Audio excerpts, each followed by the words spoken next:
तीन बहुओं के रवैये से सासू माँ बहुत परेशान थी। दरअसल बात ये थी कि तीनों बहुओं में किसी बात को लेकर अनबन हो गई थी। तब से ही तीनों एक दूसरे से मुंह फुलाए रहती थी। ना कोई सीधे मुंह किसी से बात करती, ना किसी का कहना मानती।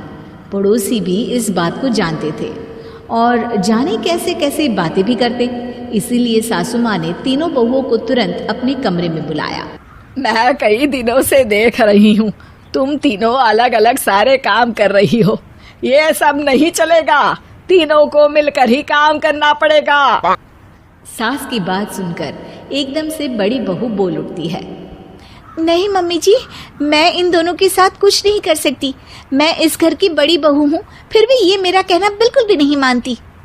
अरे जेठानी जी, जानबूझकर मुझे डबल काम करवाती है आप। और छोटी मुझसे टेढ़े मुंह ही बात करती है। इन दोनों के बीच हमेशा सैंडविच बन जाती है मेरी, और मैं हमेशा आलू की तरह बीच में मसली जाती हूँ। मम्मी जी, इन दोनों को लगता है कि मैं छोटी हूँ तो इनके पैरों तले दब जाऊंगी, लेकिन नहीं, मेरा भी उतना ही अधिकार है जितना इन दोनों का है। बड़ी आई दोनों मेरी चुगली करने के लिए, मुझे क्या कम समझ रखा है। तीनों बहू एक दूसरे से बहस करने लगती है और सास दोबारा ये देखकर टेंशन में आ जाती है और सबसे कहती है, चुप हो जाओ, अब से तुम तीनों सारे काम एक साथ करोगी। आंख बंद करके एक दूसरे की बात सुनोगी। तुम तीनों इस बात को गांठ बांध लो, वरना अगली छुट्टियों में तुम्हारा अपना मायके जाना कैंसिल। सास की बातें सुनकर डर के मारे तीनों हामी भर देती हैं। जी मम्मी जी, मैं समझ गई। हाँ मम्मी जी, जैसा आप कहें।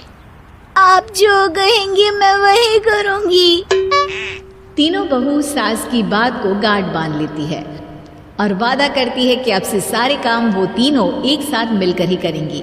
ये सब देखकर सास खुश हो जाती है और वहां से चली जाती है।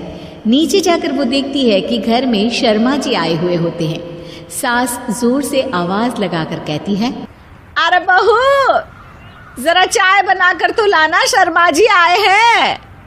सास की बात सुनकर तीनों बहू तुरंत किचन की ओर भागती है और चाय बनाना शुरू कर देती है। मुझे तो एकदम मसाले वाली कड़क चाय पसंद है, तो हम शर्मा जी के लिए मसाले वाली चाय ही बनाएंगे। अरे नहीं दीदी, गर्मी के मौसम में मसाला चाय कौन पीता है? मैं तो शर्मा जी के लिए इलायची वाली चाय ही बनाऊंगी। ये कैसी बात कर रही हैं आप दोनों? मेरी मम्मी ने सिखाया है कि मेहमान को ज्यादा दूध और शक्कर वाली चाय देनी चाहिए, वरना वो घर वालों को कंजूस समझते हैं। तो मैं तो शर्मा जी को ऐसी ही चाय दूंगी। तीनों बहुएं अपने अपने तरीके से चाय में शक्कर, मसाला, पत्ती सब डाल देती है। उबलने के बाद तीनों मिलकर चाय बाहर लेकर जाती है और शर्मा जी और सासू माँ को देती हैं। चाय पीने के बाद शर्मा जी सासू माँ को देखकर शर्मा जाते हैं और शर्मिंदा महसूस करते हैं कि आखिर उन्होंने चाय पीने के लिए हामी क्यों भरी। सासू माँ भी चाय पीना शुरू करती है और कहती हैं, अरे बहू, ये कैसी चाय बनाई है? चाय है या मीठे दूध की बासुंदी? हाँ, चाय अच्छी नहीं लगी क्या? कोई बात नहीं, हम पराठा बनाकर लाते हैं। चलो चलो अंदर। हाँ हाँ चलो।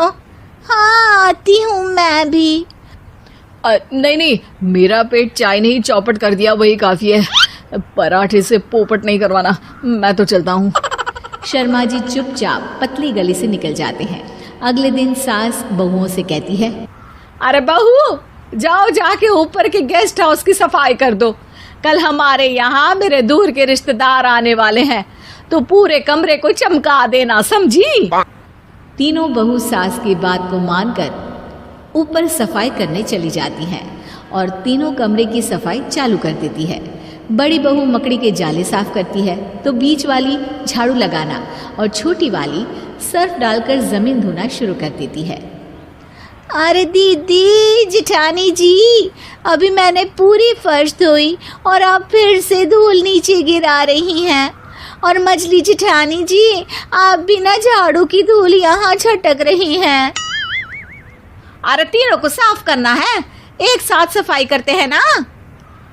अरे वही तो, हम साथ साथ हैं, घर साफ साफ है।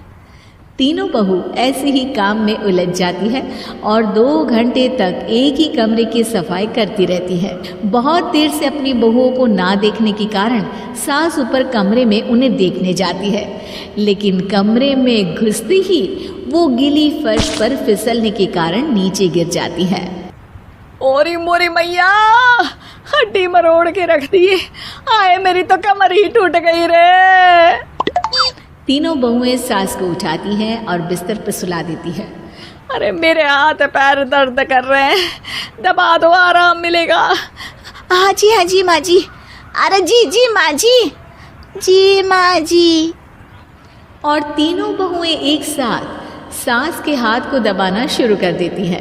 माँ की तो चीख ही निकल जाती है और नतीजा ये होता है कि सास के बचे हुए शरीर में भी दर्द उठ जाता है।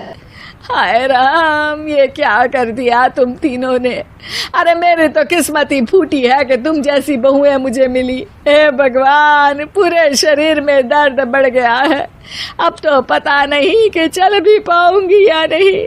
माफ करो, मुझे गलती हो गई मुझसे कि तुम तीनों को एक साथ काम करने के लिए बोला।